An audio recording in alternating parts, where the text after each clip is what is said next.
We are back. Yes, it's your boy Black Amora, aka the King of Games, aka the protagonist, aka etc. But it's not about me tonight. It's about my special guest, Nigel, the co-founder of mayamada, one of the greatest modern manga. And we're gonna get into him. We're gonna talk about his favorite games growing up, his favorite manga, and what pushed him to create mayamada. All that and more in the next Power Hour podcast, episode 141 of the Streamcast. I wasn't ready Hello for and welcome. shock. Sorry, I hope your ears are okay. yeah, no, we're good. We'll survive. We're live, pal. Hello and welcome to the Streamcast, bringing people together through gaming since 2018. I am the host, always doing the most, the face that runs the place, self-appointed CEO, Black Amora, and I'm joined by Nigel. How are you doing? I'm good. I'm suddenly realizing I need a better intro for our podcast because I just say hello and welcome and then get on here. But you got a whole thing. Yeah, I like that. That's all good. Yeah, it's no, I'm learning. Free. We're all learning. Every day is a school day. But Nigel, you are relatively a professor in this thing. So anyone who doesn't know who you are, why don't you give them a little bit of an intro, a little bit of spice, because you're a very interesting, cool person. Who am I? Existential question to get started. So I'm the co-founder of mayamada. I guess I'm a manga creator, on occasion public speaker, cat herder. We were just talking before, do a lot of herding proverbial cats. But no, yeah, so the co-founder of mayamada, which is a manga brand, and we now call it mission-driven creative agency. So I started many years ago, way before I knew exactly what I was doing, but started this brand with a friend, and we just had this idea to make stories in the Japanese manga style. Wanted to do animation, discovered how expensive and time consuming that is and how ill-equipped we were for it. So then started making manga comics. So I'd never written a comic before. So I kind of very much learning, or have been learning as we go. But the idea was to create something that was new, interesting, our own thing, where we could be imaginative, create characters. I like doing that as a kid as well. And then put it together into the world. And then I think as we started, so my friend who I started this with is no longer involved, although he was just on our podcast because I drag him back every so often. So yeah, we just had this interest in cartoons, in anime, in manga, and we wanted to create something that was our own thing. So along the way, we found like more purpose to that. So kind of ran into the issue of like creativity, particularly among young people, perception of creativity and diversity as well in different creative spaces. So the brand kind of, I guess, evolved organically over time and started doing workshops. So I became a workshop facilitator, started doing events. So I became an events organizer. We do like work experience programs, so facilitator. And in a way, just, I say stumble. I don't want to say stumble like there wasn't some kind of plan, but it's just interesting. Once we found a purpose, then like opportunities came. So I found myself doing more within mayamada and then even externally. So like on different committees. So I work with like BAFTA and a young BAFTA advisory group with the Children's Media Conference and develop as well, and even like London Mayor, creative cultural leadership board as well. So yeah, it's just weird. I just found myself in different rooms talking to people, and often they nod and say, "Yeah, that's a good point." So that's what I do. A leader, a man who wears many hats, a pioneer. Yeah, I'll say that. Honestly, yeah, I have a ton of respect for you. Also, Alex does as well. Thanks, Alex. greetings, one or both. So actually, we have a lot in common, and our histories, our stories are intertwined very much so, because Mayamada gave Streamcast the platform to host our events. I don't know if you know this. I think you might remember this. We hosted our first event as part of your gamepad in 2019.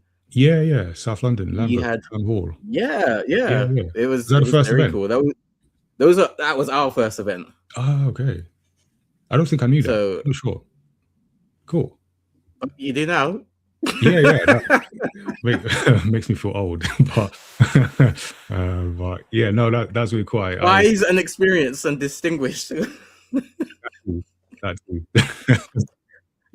Yeah. It's like you see when these brands have established in the year, and it's like, oh, you've been around. Yeah. Okay, you're not a new thing. You're not someone who doesn't know what they're talking about. You know what you're talking about.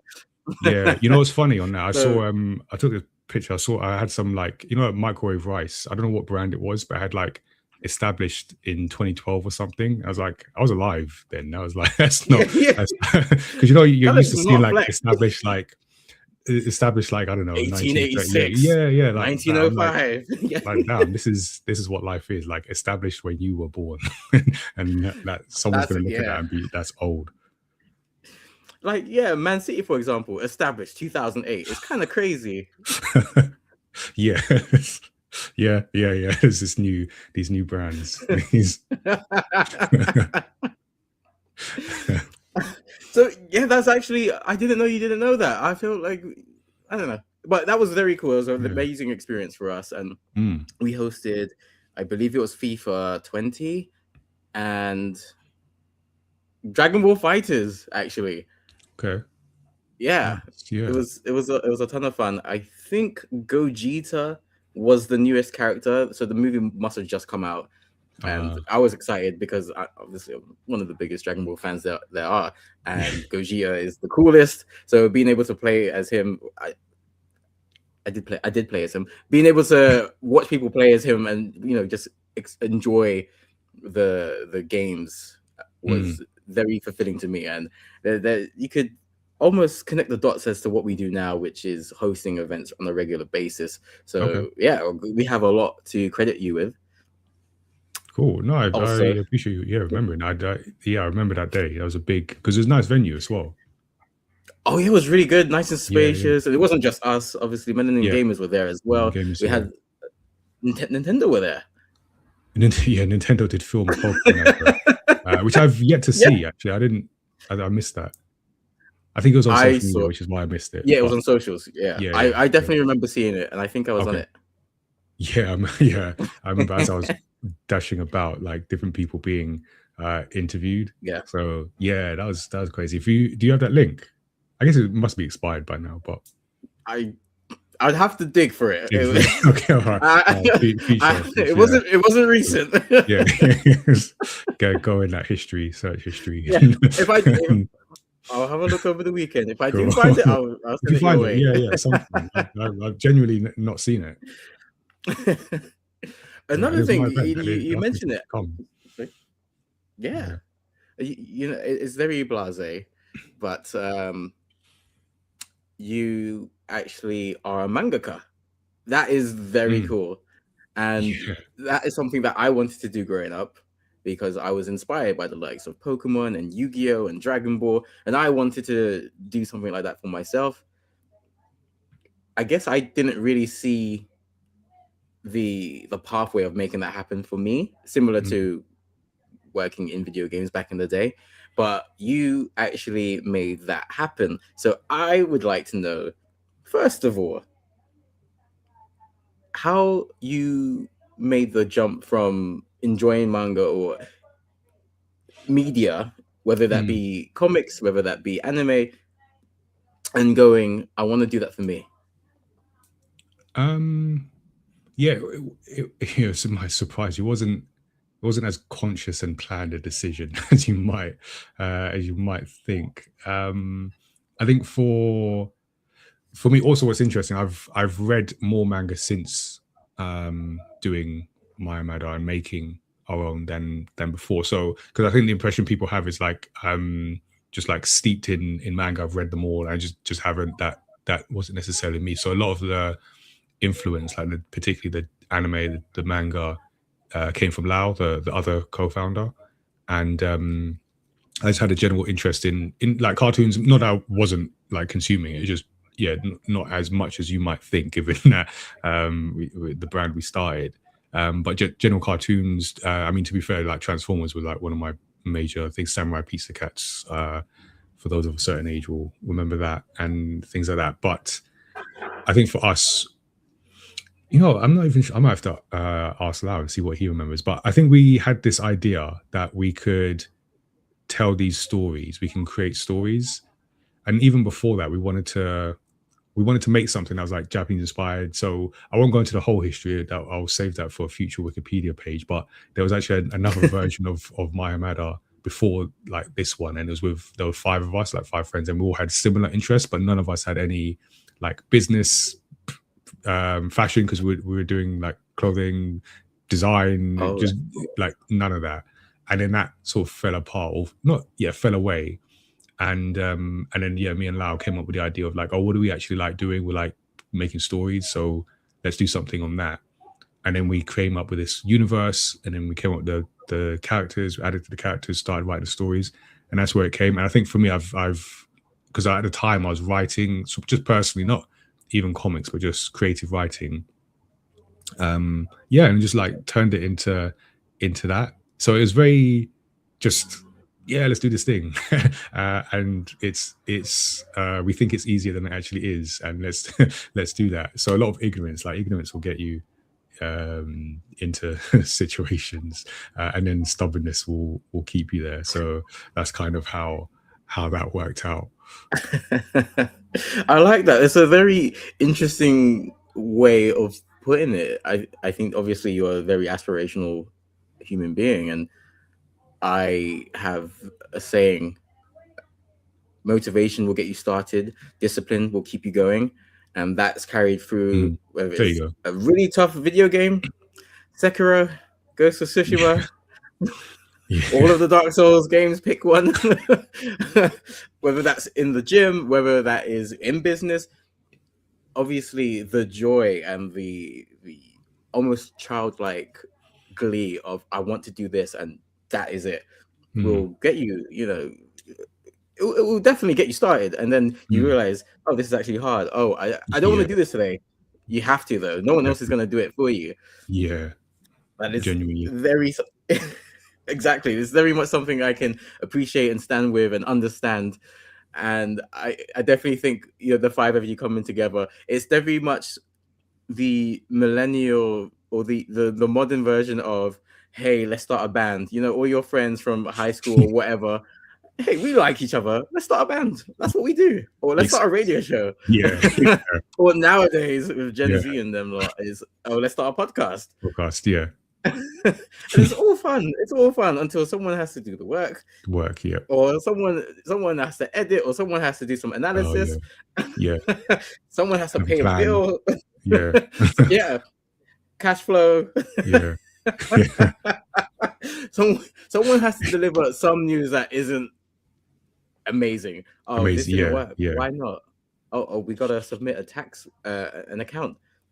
And then sometimes people will drift away, or in your case, you and your co-founder actually got together and made some sort of Venn diagram of what do we like doing, what would work. And you nailed manga. You nailed comics, and it has actually expanded from that to now you're doing public speaking, you're doing amazing stuff with your campaigns, which I'd love to hear more about, and I'm sure our viewers and listeners will later on. But again, it's just one of those things, like you've gone and taken an idea that you realize maybe wasn't the right calling, and then you pivoted into something that is the right calling with all of those experiences. Found a way. But I can't stress, because like this say, like make a business plan, and so I did. There was some attempt to learn things, like very early I went through the Prince's Trust well, then Prince's Trust Enterprise Program, and like learn some things, and other programs as well, and mentors that are supported, and all that. So yeah, there was like an attempt, but it was very much just, people say organic, just organic. It wasn't like there's a diagram. I mean, I was going to say not a whiteboard, but there's literally a whiteboard behind me. So this is recent. This is recent. I didn't have this at the time, so it was very much back of the napkin type stuff. But I have a whiteboard now, so yeah, it was just unplanned. But I think, you know, I say again, like when you find a purpose and other people can see it, like sometimes other people will see things clearer, definitely see things clearer than I did sort of at the time. So I might be doing things now that some people, particularly like mentors, are like, oh yeah, this is what you should be. Yeah, this is what I was saying. In fact, that's actually happened before. It's like, yeah, this is what I was saying like years ago. And so you kind of go in a direction, and you, like you say, have the discipline to keep going, and you get somewhere. Yeah. So you say you're not like a manga connoisseur. Well, I'm sure you've consumed more than 5 manga. Yeah. So could you narrow down your 5 favorite manga of all time, excluding Mayamada, because obviously that's number 1. Okay, because that would be the 5. Yeah, we've done. That's number 1. Mayamada's number 1. I'm putting it out here.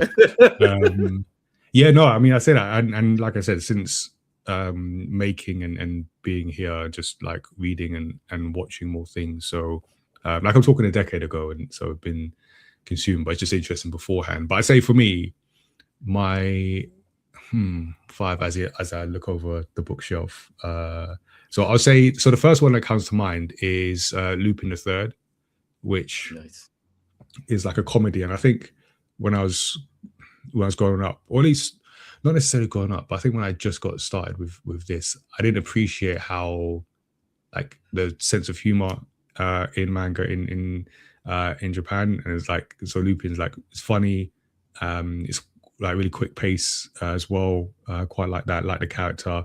So that's definitely one. I'd also say the All You Need Is Kill, which I think is fantastic. I don't know if you've read that. So it's so I think it's a novel at first, and it got adapted to a manga. And then if you know the film with Tom Cruise, Live, Die, Repeat. So it's kind of an adaptation.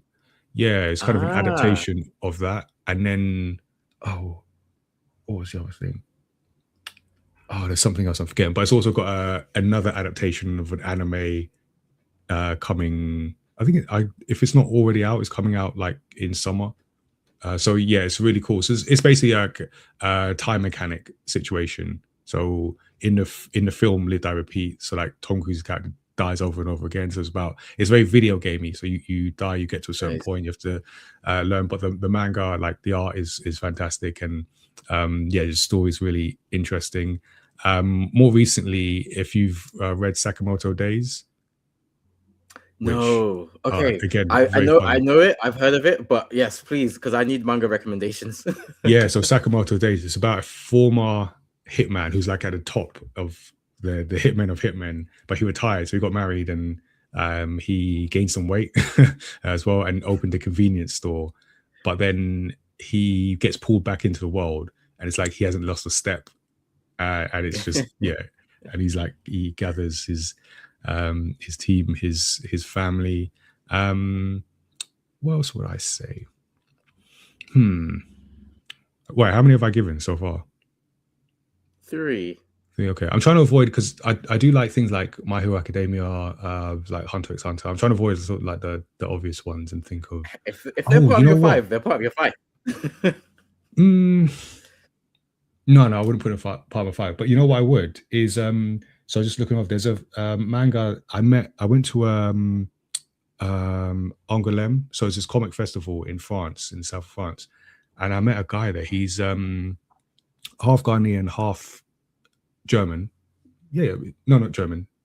Was it German? It was either German or French.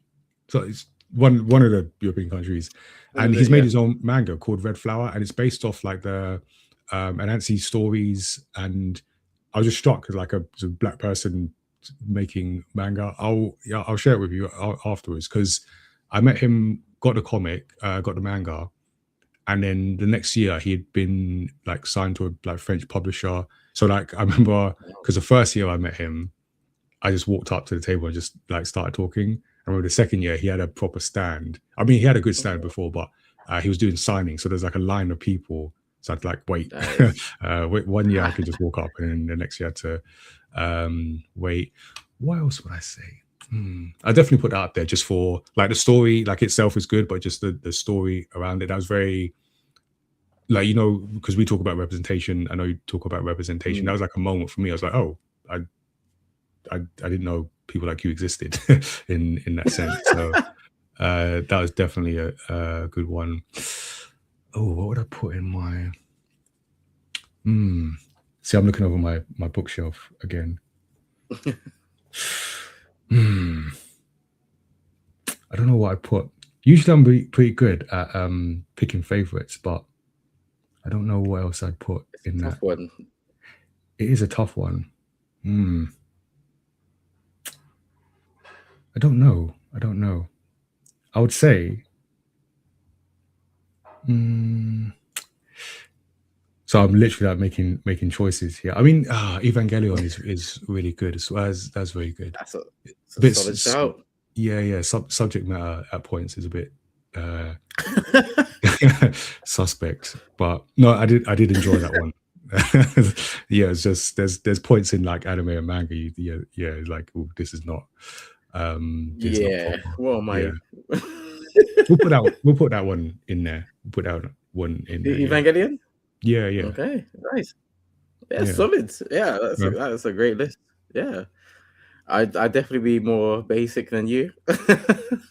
Well, yeah, I was trying to avoid like because it wasn't often. I was trying to go around those.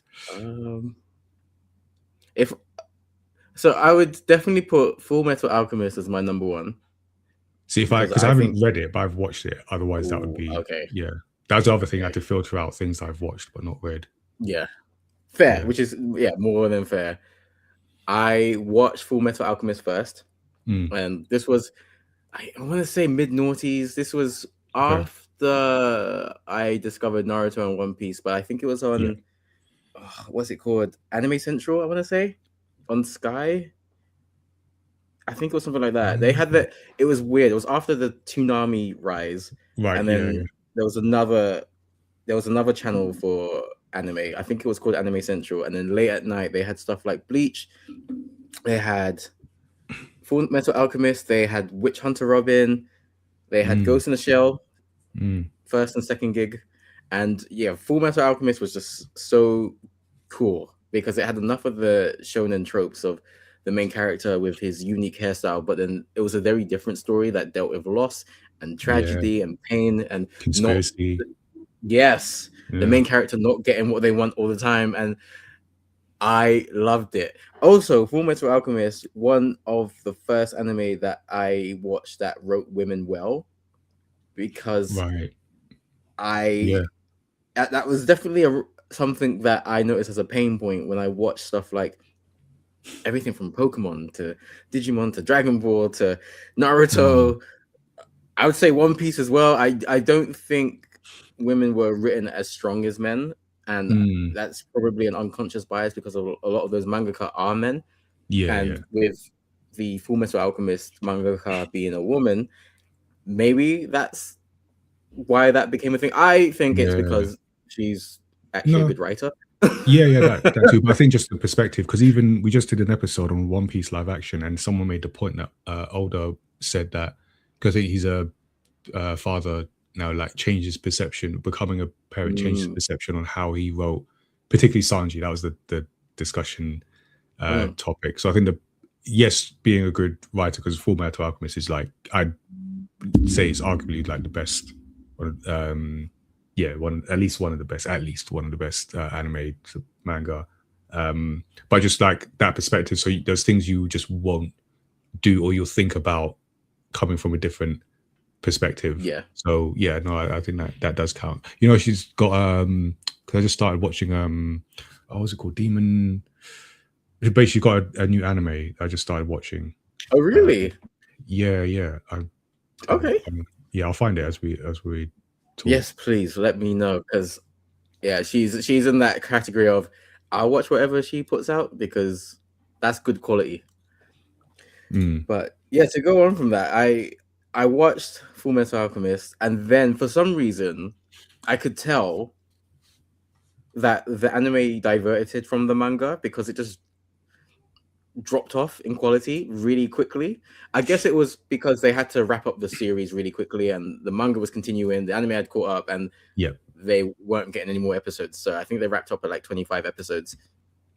And for some reason, the last few episodes, I was just so disappointed because the story had been built so much, and the world building, and then it didn't really make sense to me either. So it didn't make sense. It was rushed. It felt rushed, I should say, and I didn't enjoy it. So I was really disappointed, and that was my impetus to actually get into manga heavy, because I really enjoyed manga at school. I have vivid memories of these cool books that you read from right to left. I just felt cool, even though people would be like, "Oh, you're reading this Goku crap. What's that?" But that was entertaining for me, where a lot of people were. Well, I also read Harry Potter, but when a lot of people were reading, traditional books and stuff, I was reading manga. I was reading Dragon Ball, so I already had an inkling. I already, had a feel for what manga could do, like the world it could open up, the imagination it could trigger. So I read Full Metal Alchemist because I watched Full Metal Alchemist, and the manga is so good. It's so good. It's so good. It's so good. Okay. I mean, obviously, the first part of that anime carries on from the manga, but the manga just continues being great. Yeah. And yeah, because it's paced really well. It doesn't outstay its welcome. Like I said, the men and the women are written so well. There's tragedy, there's loss, and even the villains you can sympathize or empathize with, because the stories. Yeah. It is so good. I think it's the most well-rounded story I've read. It's my favorite manga of all time. That's my number one. Yeah. My number two is Berserk. Oh, it's really good. And it's one of those ones where if it comes to a top anime discussion, Berserk isn't anywhere near top 10, just because I don't think it's been adapted well. Right. But the manga is so good. And again, it deals with tragedy and loss and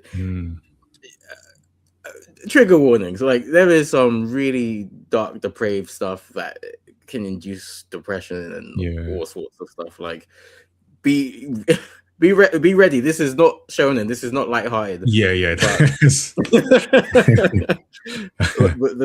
the story beats are so nuanced, and it blends real world tragedies with the fantastical really well, and it pulls you in and out of reality at the right moments. And the manga panels are really beautifully drawn. And obviously Miura has passed away, so R.I.P. But what an amazing storyteller. I'm glad that they are continuing the story. I'm guessing they obviously know what the plot is. It's so good, and for a manga to stand the test of time, I think that's a true sign of quality. Yeah. I think, like, because it's heavy themes, but there are themes. I think that's the thing that makes those things stand the test of time. Like, they speak to like human experience. So I think that makes a difference. Yeah, there are some panels, if not literally, figuratively. Should add. 100%. Yeah. There are some panels that absolutely did not need to be drawn. Sure. And I will not go any more into it. Yeah. I read them at the time, and but overall, it's a really beautiful story, and I hope it gets the conclusion that it deserves. I'm gonna have to put Dragon Ball up there because I think that's just a staple, cornerstone. Yeah, Dragon Ball. If we're talking anime, that would be my personal favorite. Not the best. I wouldn't say it's the best, but personal favorite. It's the one I sort of consciously started with. Yeah, that makes sense. Yeah, Yeah, yeah, that's definitely, I think, my coming of age story, because that's one that everyone watched, all the boys watched in school. And if you didn't yeah, watch yeah. Dragon Ball, you weren't cool. We didn't I talk watched to it like you. No sport. one talked to Yeah, you. yeah, So you like Dragon Ball, whether you liked it or not. yeah.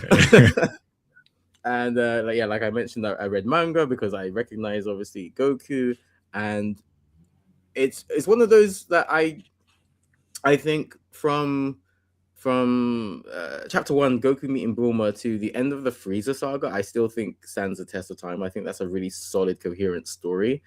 Okay. I think when you get into like the Cell saga and the Buu saga, hey, Bill's got to get Oh, you paid. don't think so? Okay, okay. I I mean, so here's my hot take. I think the Buu saga is a really good saga, and I think it's better yeah, than the Cell saga. I'm not the yeah. biggest fan of the Cell saga, but I can Okay. still appreciate how good it is What didn't you objectively. like about the Cell Saga? Well, there's at least one massive plot hole that I can think of, because Cell can only regenerate because Piccolo can regenerate from his head. Cell loses his head. Okay. So he should not be able to regenerate. Right. So that breaks it for me a little bit. Fair But enough. Okay. it's still really cool. It's a really great story that introduces a lot of amazing characters: 17, 18, Trunks, 16, Mm. and of course Cell. It takes the series in a more sci-fi direction, and obviously builds upon what the Saiyan saga built upon, Mm. with the foreshadowing of Gohan's rise. Mm. And I think if the Buu saga didn't exist, I would love the Cell saga. But because the Buu saga Oh, exists, I right, think right. You have to it compare. diminishes the, yeah, because I think the Buu saga is much more in line with what original Dragon Ball is, with the great Yeah. fights, the tournament saga, the comedy, all of that, the blending of the danger, the stakes, but also the lightheartedness is Mm. retained. And I do think the Buu saga has the best fight per saga ratio, because you can look at Goten Trunks, Goku Vegeta, Goku Buu, Vegeta Buu. You could look at Gotenks Buu, Vegito Buu.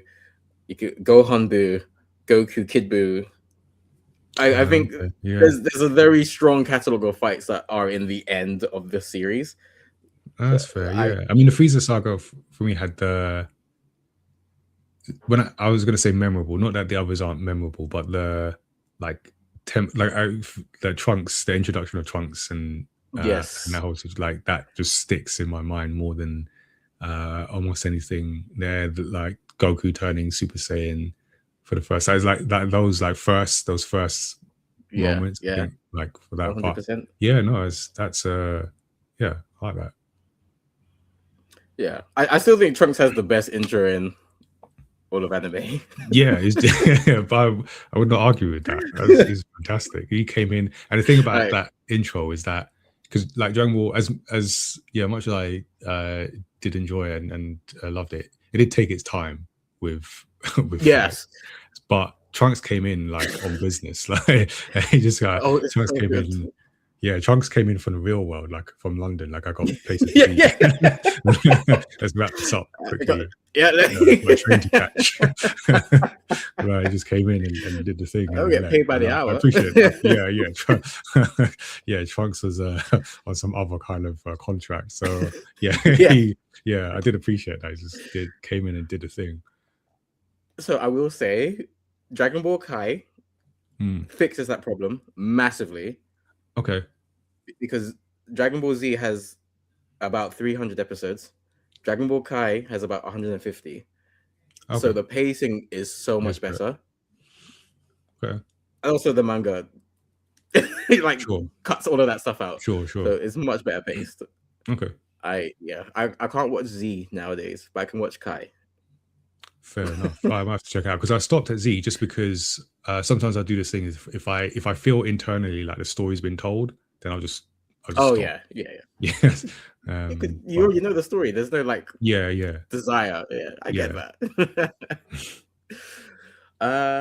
What would I also put in my 5?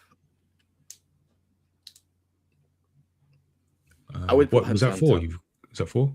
That was 3. So I went Oh, sweet. Oh, Dragon Ball, Full Metal Alchemist, and Berserk. okay. Number 4 would be Hunter x Hunter. Okay, yeah. Because that's one I started, I but think I've not that's read enough to. really okay. Fair, Yeah. fair.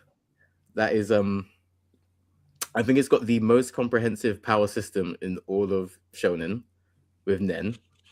It is he's gone very left now, but I still think it's such a really in-depth. This is something he's thought about. This is not like, oh, it's a new transformation. He's really Togashi. He has really put a lot of effort and thought into this.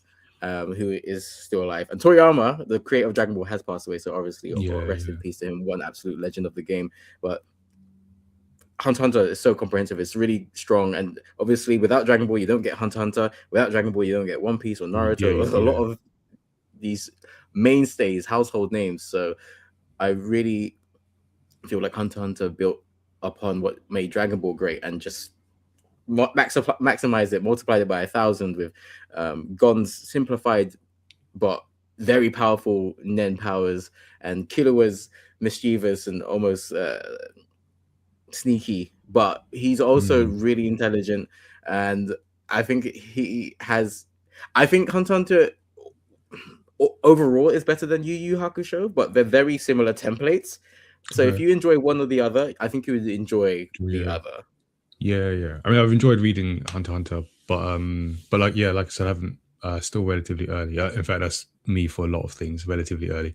But actually, you just hearing you talk about it, and actually, there's a few I need to add or continue. I'm looking over my bookshelf and seeing like where series stop. It's a space. It's a space issue. Do you read like? Are you like physical books? Are you finding places to read like digitally? What's your preference? This is the best question I've been asked in a very long time. Physical media, physical media supremacy. Cool. Okay. I'm starting that hashtag. Physical media supremacy. I respect that. It is costly, and that's the thing. Yeah. Spacely and space. Yeah, that's the problem.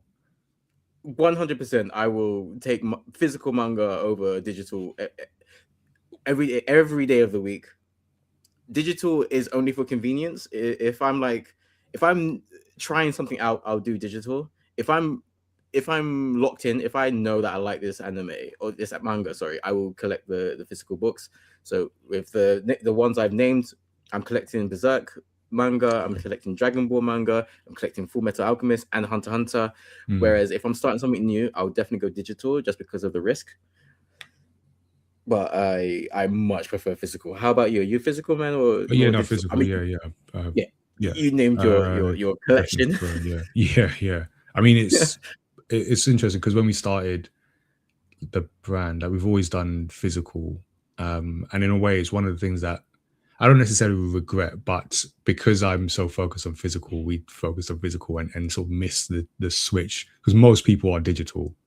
Especially if we're looking sort of future, so kind of missed that switch and didn't quite capitalize. Not that it's necessarily too late, but that's something I noticed that I missed, and because of my focused on or preference for like physical, but personally just physical.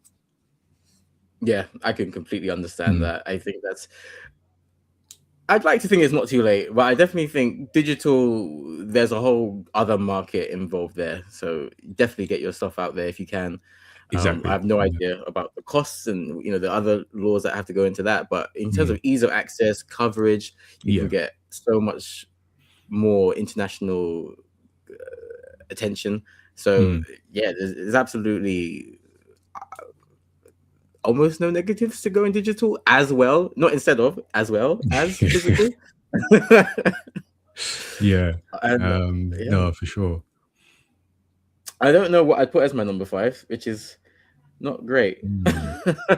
Well, I would say Death Note, but I've again watched but not read. Have you? I don't know if you've read that. Yeah, I've read not to completion, but I have read Death Note. I wouldn't. For that reason, I wouldn't put it as my number 5. Fair enough. Okay. I love the anime, the first part of it. Oh, you don't like the second part?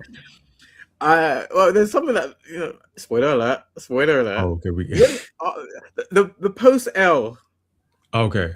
Version of Death Note. It gets a bit messy. It's like because up until that point it felt quite streamlined, and then it's like Yes. a little thing, just things get thrown in. I enjoyed. I think it still told the story, but I get what you mean.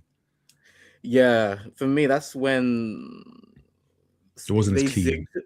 they zigged just because they wanted to shock the viewers, I guess. Whereas Sure. the story was there; it was very clear, and I'm much more into the predictable if it makes sense, as opposed to throwing a spanner in the works just because. Okay. I don't think Mello and Nia were interesting. They had big shoes to fill, but I don't think they came close to filling them. It just kind of left. It felt like it felt a bit not rushed, but it felt not well thought out. Fair enough. Yeah. So I wouldn't put that. I'd love to put something like Attack on Titan on, but I dropped that manga twice, so I don't think I could. That's probably saying something. Yeah. That's in my opinion, that's a manga that overstays its welcome. It was built up so well, and then they kind of lost me with the politics, and then they had me again, and then they lost me with something else. I think it's the Eldians and the Malians, and I was like, ah. You say lost with politics, but like Full Metal Alchemist is very political. Yes, it is. Yeah, but they deliver their message well, in my opinion. Yeah. So my issue isn't the subject matter. It's the execution. My issue is the delivery. Yeah. Right. Got it. Oh God. Okay, I don't want to like drag this on for too long, so I'm gonna say, for the sake of putting a 5. Yeah, it's hard. Naruto. Right? It's hard. Okay. Yeah. And I don't. No, One Piece. Okay. But then, because there's no way. Have you finished? Do you finish One Piece? No, I'm quite behind. To be fair, I need to get. I'm at Dressrosa. Okay. I'm a couple hundred chapters behind. I mean, that's good going, because so the thing about, like, because I said Dragon Ball Z, because Dragon Ball Z is the only like shonen I've watched from beginning to end, because that was the moment in my life where I had the time and the attention span. Oh yeah. And I do love One Piece, and Luffy might be just one of my favorite characters, just for what he represents, but I just struggle with the length. Like anything that's long, like, yeah. But I really like the message behind it as well. Yeah, no, I'm with you. If I hadn't watched One Piece before today, I would just take your word for it. Or maybe I'd watch the Netflix series. I don't have it in me to watch read 1100 plus episodes or chapters or something. Plus now. I don't have it. Yeah. I don't have it in me. I don't have the time. People make jokes about how long Dragon Ball goes on for. No, this is something else. I was at I did a talk at school a couple of weeks ago, and I mentioned anime. I mentioned One Piece, and then afterwards, I had a line of kids, and one of them shouted out, have you seen One Piece? And I just wanted to talk to him and say, like, appreciate the time you've got now. First of all, I was like, no, I haven't seen all of it, kid. And appreciate that time, because you cherish that ability to watch all of One Piece. That's not going to last. Like, I hear people who go, oh yeah, I binged One Piece in a week, and I just go, you didn't go to the bathroom at all, did you? You didn't shower once that month. Like, I respect it. I don't have the attention span, and I would like to, because I've watched the live action, which we recently talked about on the podcast, which I like. I think they're doing it in the way it can only be done, and I think it's quite a achievement to, in my opinion, make it work. But it does remind me how, like, the anime does do it better in a sense, and the manga alongside that. It's just making me want to get back into that. That, you know what, you read my mind completely, because whenever anyone talks about the One Piece Netflix series, I don't want to talk about it, because like I feel like I just come off as a negative person, because my honest opinion is the One Piece Netflix series is good, but I've seen that adapted better in the anime, and I've seen the anime adapted better in the manga, or written better. Yeah. So it's like, why would I watch the series where I can just No, I get Yeah, we had that discussion. It's like when you, it's like the curse of knowing too much. Yeah. Like when you know it's been done better here, and it is a better. I mean, I speak for the anime or what I've seen of the anime so far, and then the manga. But no, I appreciate the because when I was putting together the notes for our episode on that, and just seeing people who are like, "Oh, I'm not into manga, I'm not into anime, but this is great." And I think that's something. It's just being able to pull new people into who might go, "Oh, maybe anime manga is something that I can get into because I've seen its live action." I think that's the value of it, as well as the shorter time. If even if it is condensed and not as good a story, but I appreciate I can get through it and I can finish it. Yeah, and I think, yeah, I'm not so much of a gatekeeper or a hater to be like, oh, I don't like it, so you can't like it, and if you like Yeah. it, you're wrong, you pleb. No, I am very much the opposite. I'm like you, where I think it's great that more people like it, because the more people that like anime, the more people that like manga, the better. The better quality we're going to see, the more money that can go into the system. And I hope one day that we have a fair system where all the animators and the mangaka get paid and get fair rest. Yeah, because that's the whole thing. Well, I mean, like One Piece going like seasonal, right? And other Yes. anime. I think that's because we had another. Not to, I was like plugging our podcast, but No, we please had a do. chat. We had a chat with. Have you seen the anime Cannon Busters? If you No, but haven't, you that should does watch sound it. familiar. Okay, You let haven't me seen write it? Do you that know down. about it? I No, would urge. So the I first don't know thing, I why I mean, haven't. this is not necessarily the defining feature because it is a good show, but there are black characters in there. No, It's no, that's enough for me. Yeah, I'm here for yeah, it. so it's really good. It's by this guy called LaShawn Thomas. You might have That's a familiar name. I don't know yeah. where. Is he involved in Boondocks? He was I can't remember the exact role, but he Okay. some role in Boondocks. Yasuke, I mean this was after Oh, yes, Cannon Busters, yes. but the Black Samurai. So that Mm. caused so much controversy in Assassin's Creed. But yeah, that was his. So we did an interview with the executive producer of Cannon Busters, and he talked a bit about his Nice. experience working with LaShawn. But it's really cool. So it's on that vibe of like it's not on the vibe of Boondocks. It's a different story, but more. I think his inspiration was like why has my mind gone blank? This is my favorite Samurai Champloo. That kind Oh, of yes. vibe a little bit. But yeah, check it out. It's really good. It's hopefully it's still on Netflix. I think. But yeah, find it wherever wherever you can get it. I hope it's on Netflix. If not, I will I think it's on Netflix. I think that's find where I watched it. another way. Yes, there's always another way. Was that about One Piece? The new age of piracy. No, how could I forget One Piece? I should slap myself. No, that's definitely in my top 5. Okay. I genuinely love One Piece.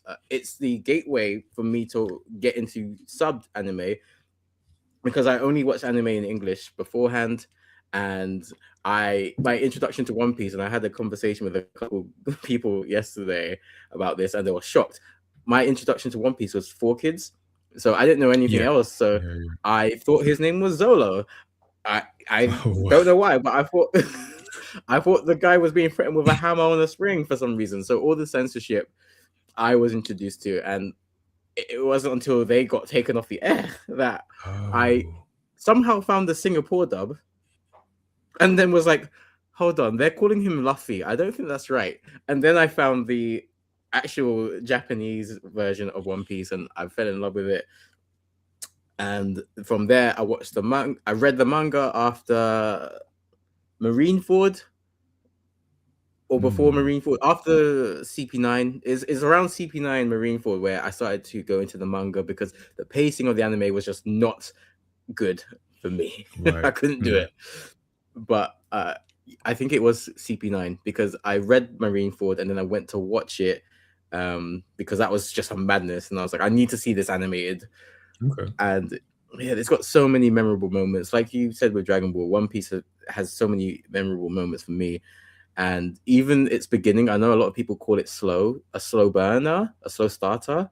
I love it. I think it's really good how it goes from almost slice of life, like villain of the week, and then it becomes, oh, there's this whole world, and we got these Yeah, it beasts opens up. and haki, yeah, and Gear Second. So One Piece is another one where Nice. it's so clear that Oda has thought about the world for a long time, and it's not haphazard. And Yeah. I really hope we get that ending that everyone who has enjoyed One Piece truly deserves. Mm. But enough about us stuff, all that stuff. This is about mayamada. It's about you, Nigel. I apologize. We No, I it's got fine. It's lost. interesting. It's like, yeah, I learned stuff.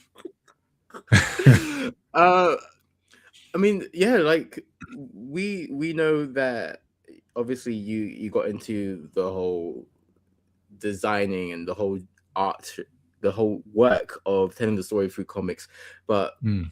how have you been able to utilize that and go into these other mediums, like you mentioned, the public speaking and the great series of Do I Look Like a Gamer, which is Yeah, going on yeah. its third, fourth year now? Tell us Fifth, a little bit about those. actually. Fifth year.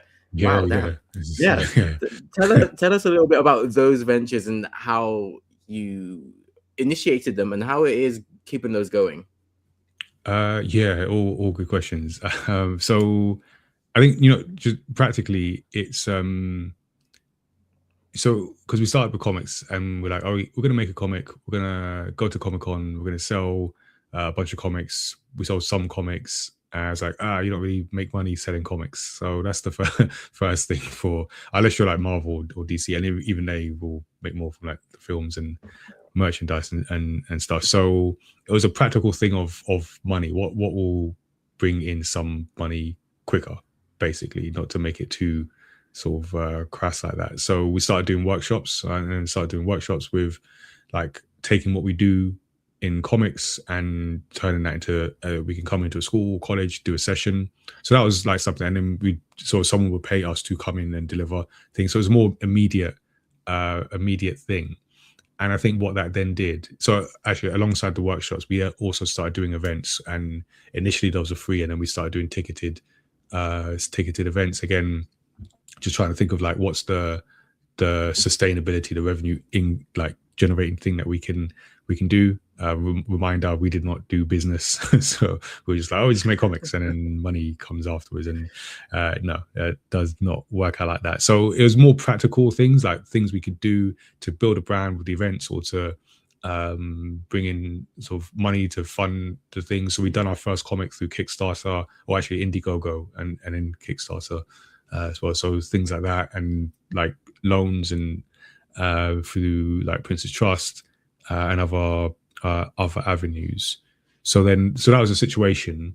But then I think what that did is it allowed me to, so because I'm based in Tottenham, and which is, when they do the list of the deprived areas in London, it's like it's in there. It's in there somewhere. So I would do sessions in similar like areas around London, and you'd see, so yeah, you see that kids, when I talk about comics and games, it's almost like more often than not, like an instant kind of connection as well, because I can talk about the things that their kids are interested in. So I'd see a lot of like young people who are into games, into comics, but just had no idea of the, like, oh, I could work in this, or I see this as a career. And I think that's what eventually led to that and the pandemic, but the games events that we were doing turning into the Do I Look Like a Gamer campaign.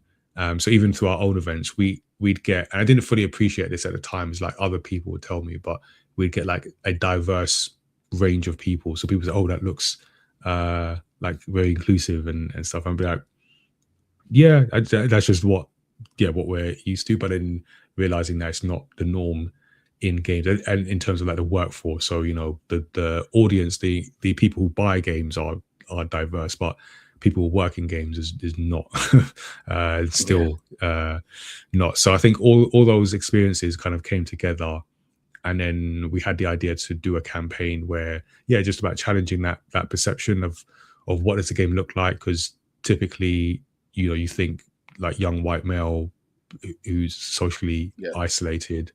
And even I had a conversation, it was a bit random, but this was before the pandemic, had a conversation with a life insurance it wasn't like an official thing. It was just in the co-working space I was in. It just happened. This is what they did. So we started talking, and I was telling her, oh, this is what I do. And she said, I still remember this. She said like, oh, aren't all gamers bums? And I thought she was just telling a bad joke, but she actually, at least from what I sort of challenged her and You everything. meant that. She generally had, she had the perception of, oh, gamers are. I was like, whoa, that's like, because we're here talking and people watching, and sometimes you forget that you're in a bubble. Like everyone's in some sort of bubble, but you forget like, oh yeah, we talk about games as a thing that adults can do and still have a healthy life. They're not like mutually exclusive. But I was talking to someone, and he was like, yeah, this is my perception, and it reminded me that it's the power of media and just stereotypes where that holds. I mean, this would have been 2019, before the pandemic. Yeah, and I was just a person. This is what I think gaming. This is my perception of gamers. Like, okay, cool. Maybe we can do something about that. So we had the idea for the campaign, and the idea was initially just to do the photo campaign and get different people together, take some photos. So we organized that, and then this was like March of 2020. Obviously, like a day that will live in infamy. But so we had photo shoot dates booked, and then slowly had people drop out because there was this pandemic thing. And I remember talking with some of my team who were like, oh, this is, when we thought, oh, this is a thing, it was a pass. It was like, oh yeah, don't worry. 2 weeks. We lost a couple of people. So we just, don't worry about that. And then obviously that. So it got delayed. So we had to cancel all that. We had to cancel like events and stuff. And then, it got delayed for like a couple of years. And then in 2022 or end of 2021, and then we launched it in 2022, managed to get the first Do I Look Like a Gamer campaign. And by that time, we'd also been like doing more the podcast. So we do the Story X Story podcast. So that was like the one thing we can consistently do during the pandemic. And that allowed us to talk to more people in games, in other industries. So I think all that just gave a better appreciation for, I mean, like interest in obviously like the culture and the thing from a consumer perspective, but also talking to people in the industry, a better perception. Yeah, insight into the industries, the people that are in them, maybe the gaps that are there as well. So we brought all that together and when I say purpose, that's the kind of thing I mean. So, we're a business, and as best as I can figure it out, trying to grow and make more money, but just feel like doing it in a way that can serve some of these, like our ethos and this mission of equipping like young and aspiring creative professionals to thrive on the journey. So it's like, how do you do that as a business so that we can be sustainable and we can do more, but then also have a purpose? I don't think you need to be a charity to have purpose. Just because you're trying to make money doesn't mean you should not care about humans. So that's that's how it all came together. And I think what I've been trying to do over the past couple of years is, because like cast your mind back, the pandemic, we're just doing stuff just to keep doing stuff. And then I was so like personal kind of challenges over that time so we started a lot of things and we didn't all hang together as a brand. So over the past couple of years, we've been trying to, and we're still doing some of that work now, just trying to bring it all together as a brand, because we do, as well as everything I said, so like content creation podcast, but then also we started doing like a work experience and training program. So we've got people at Comic-Con who we've been essentially like brought on to train and provide like placements. So they're going to be, I just had a chat with some of them earlier today. So we put them through their paces. So that's something we've been doing as well. So it's all like part of the brand, but I think, just that work to make it all hang together better externally, so people outside could see, okay, this is who mayamada are, this is the purpose, this is the mission, and in this, as a business, this is something we can get from them, this is a service we can get from them. So it's kind of those kind of things. And back to your thing about motivation, that's certainly one of the things I have appreciated. It might have taken maybe a bit too long to fully appreciate it, but you have to have like both, obviously, like the motivation and you want to do this good thing, but like if you want to keep doing the good thing, you have to have that kind of like discipline and understanding of business. Not saying you've got to be Jeff Bezos or whoever, but just some understanding that year on year you need to be bringing in something so that to balance out all the outgoings. And I think that's one of the challenges of like being creative, working in a space is because you want to do the thing and you like doing the thing and you enjoy. Like we're not just doing games and comics and stuff because it was like on the list of things that make a bunch of well, I guess games do for someone, but it is because these are things that we enjoy. Like as a team, we enjoy these things, and that's good. But you also have to have the like, how do you make it work? And that is what I've like had to slowly learn over the time. So that's where we are. That's kind of, and what we'll be doing at Comic-Con that we've got coming up as well. So yeah, people can come and check us out there, find our booth. Hopefully we're on the map. We had issues with that last year, but Oh no. yeah, we were. There was like, because the Comic-Con you got like the illustrated map, and Yes. you could see everything else, and there's like an empty space where we were. That was the No. whole thing. It was we actually talked to because we've interviewed the illustrator as well, so they were. It wasn't like an intentional thing, but just that's what happened. Yeah. That would be so petty for someone to actually do that. Yeah, So no, anything like that. It looked like that, but yeah. No. I definitely understand you. Like, what is the saying? Don't attribute to malice what you could also attribute to ignorance, incompetence, or or incompetence. Yeah, I think you could swap the words. Yeah, it works either way. Yeah, obviously, as I guess the subject, you definitely feel like, why is this happening to us? What is going on? Yeah, it's definitely just, well, not definitely, but it's often what it sounds like, it's definitely an overlooking, or someone definitely made a mistake, but it's something that hopefully you could laugh at and hopefully go, don't do it again. No, it's cool, and Comic-Con is big enough that it didn't. It's just for those people like intentionally looking for us and just like, we don't know where you are, but not a big deal. So, but yeah, people can find us this weekend. I'll hastily gathering stuff over the next few days. So honestly, yeah, it's a ton of stuff, and I am amazed how you're able to deliver on so many different avenues and just keep banging them out to such a high quality. Obviously, the manga. I have business ADHD. That's I've discovered this. Okay. It's like it's just keep doing different things. No, you're fair. But yeah, between the manga and the podcast and all the workshops and Comic-Con, it's truly amazing and inspiring how you've been able to keep so many plates spinning. And just wishing you every success. You already shouted out the Comic-Con stand, so please, everyone who's watching and or listening, make sure you check out mayamada. Go support, say hello, pick up a book. They are so good. I am very much looking for. I'll probably be there, but calm down. Got games, got video games. We're doing this new thing. So we did this last year. So we're calling it a video game triathlon. So instead of the typical tournament format, it's like you imagine like a triathlon, you do different sports. So this one you do different games, and then we're doing it's a different format to make it a bit more inclusive. So it's not necessarily about sort of defeating your opponent in a specific game, but like collecting points, and then we'll do a whole like a final round situation. So yeah, if you wanna, so two teams, two-person team. So you want to come with someone, drop by. We'll announce the games on the day, just so people don't get like extra practice time in. So you practice, come and discover the games, and then at the fresh. Something else I didn't even mention was your Friendly Fire series.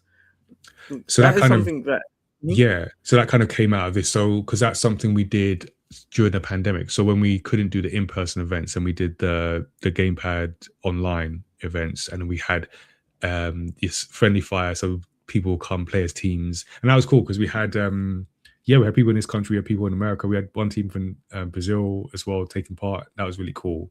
And I think so we don't do that specifically or at least haven't done in a while, but I think the ethos of that has carried over into particularly like this triathlon, because I think for us, we're not, because like we're not, or I speak for myself, I'm not great at games, and I think looking back at our events, and most people aren't. So it's like, you know, people think esports, and when I speak to people, they know games like competitively, but that's like, you know, like if you think about football and you're the Premier League, that's a select few people who are that good at thing. So you don't want to leave the other people out. Doesn't, just because you're not that good doesn't mean you can't enjoy it. So we kind of make thinking about formats where just the rest. So we're not trying to be a esports team or anything like that. But like, what about the rest, where they can have like fun competition and take part in someone at any age. So yeah, we got that available. I think that, yeah, just trying to incorporate that into what we do with games. That's amazing. And I like that. Yeah, because as you mentioned the video game triathlon, I definitely had like a memory go off of the friendly fire of playing Rocket League and getting trashed on it.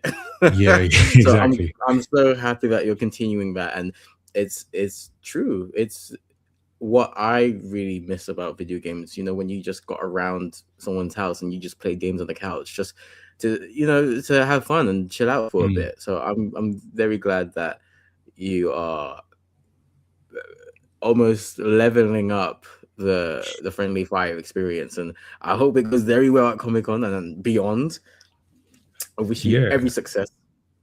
Oh, sorry, did you have something? No, I was just agreeing with your statement. Just, yeah, I hope it goes well. It's cool. We did it last year at one of our events. This is the first time in a non mayamada event, but no, I think it'll be good. And it's like, you know, it's an idea Tassie sort of led with and developing. So yeah, I think there's something there.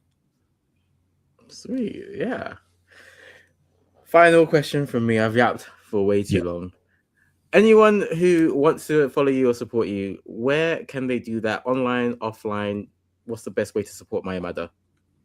Good question. The best way, if you are a philanthropic person with too much money to burn, is to give us some of it. So that's the best way, for sure. But that aside, I think just like socials, we were just talking beforehand. I'm trying to delegate all the social media stuff. I don't do all of it, but I still do too much of it. But we are on Blue Sky. So at mayamada.com, there you go.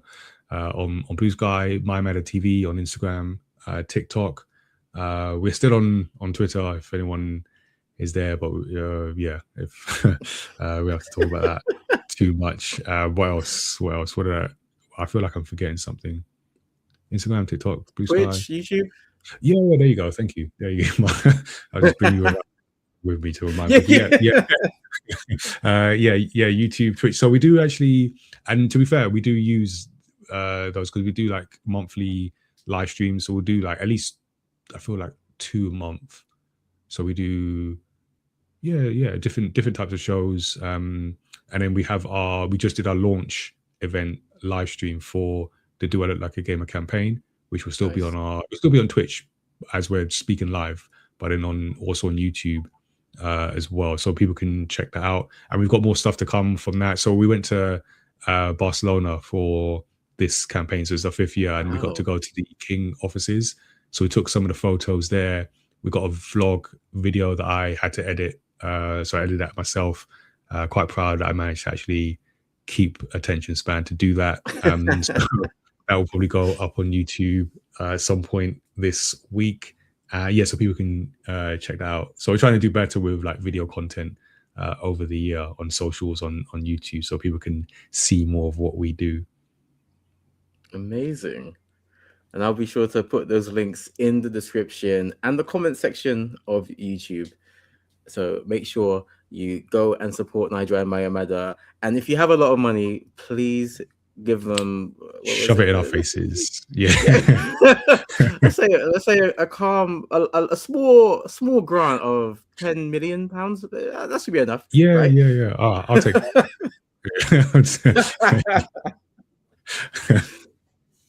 And if you also are generous, why don't you slip us a young 10 million as well? Grant, please. Yeah, just spread it. Five, Yeah. five from me, five for Andy. Yeah. See, There you go. this is a good man right here. Yes. If you're watching us live, please give us a thumbs up because that helps us out massively against the true final boss, the YouTube algorithm. We have a system, but we need your help. So make sure you like this up. Leave a comment if you have any other questions that Nigel didn't answer, or if you have some other things that you'd like to know. Let us know. Leave it in the comments. We might get Nigel to answer those later on. Or if you agree with any of his takes of how hard it is to run a business or his top 5 manga, please let us know what that is. This podcast will also go out wherever you get your podcast, including the likes of Spotify and Apple. So we won't have too much long to wait. Give it like 24 or 48 hours. You'll be able to enjoy this episode fully there. And that's quick. Go wait a whole week for mine. Yes, tight operation. Yep.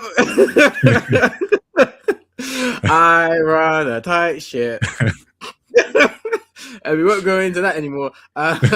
So why don't you leave some comments, some reviews? Let us know whether it's positive or constructive. I love it all because I want to be able to give you the best possible streamcast that I can.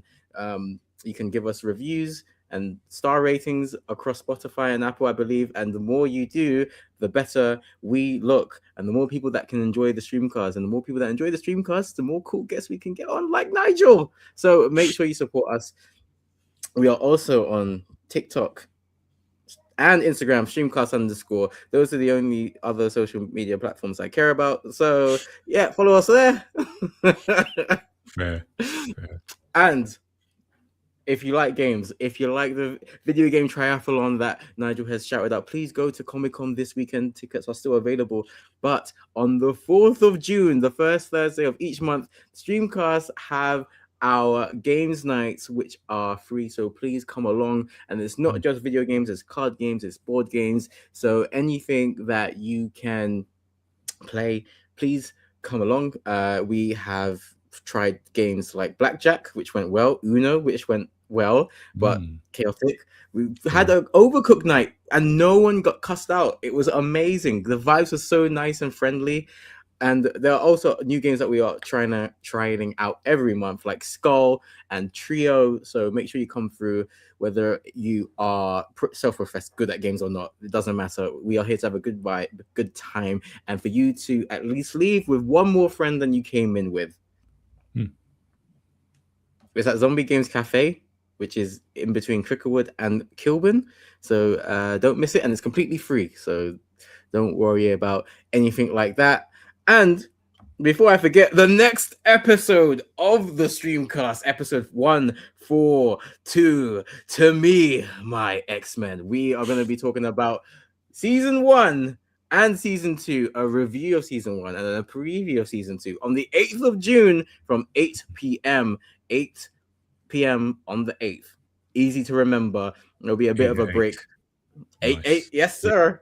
Because your boy is. Wait, when season 2 come out? Sorry, I'm just cutting over your promo, which you just because I wasn't aware that you actually. So I haven't seen anything concrete, but I did see a rumor that season 2 will be launching on the 13th of June, which I believe is a Saturday. So we don't have too long to wait. So if you haven't watched season 1, or if you just want to recap, you have quite a few weeks. And my hopes are now up. You have a few weeks to rewatch or watch for the first time X-Men 97, and I'm going to get some very cool guests that you might have already seen this year on the channel. So don't miss it as we talk all things X-Men 97. Oops, I pressed the wrong thing. So there we go. It's my fault. It's all good. I'm a professional, and so is Nigel. So until this weekend, if you're gonna be at Comic-Con, I'll be there on Sunday. Or the 4th of June if you're going to be at the Streamcast Games Night. Or the 8th of June if you're just going to watch the next podcast. Take care of yourselves and your loved ones. Stay safe. Keep on gaming. We'll see you on the next Streamcast.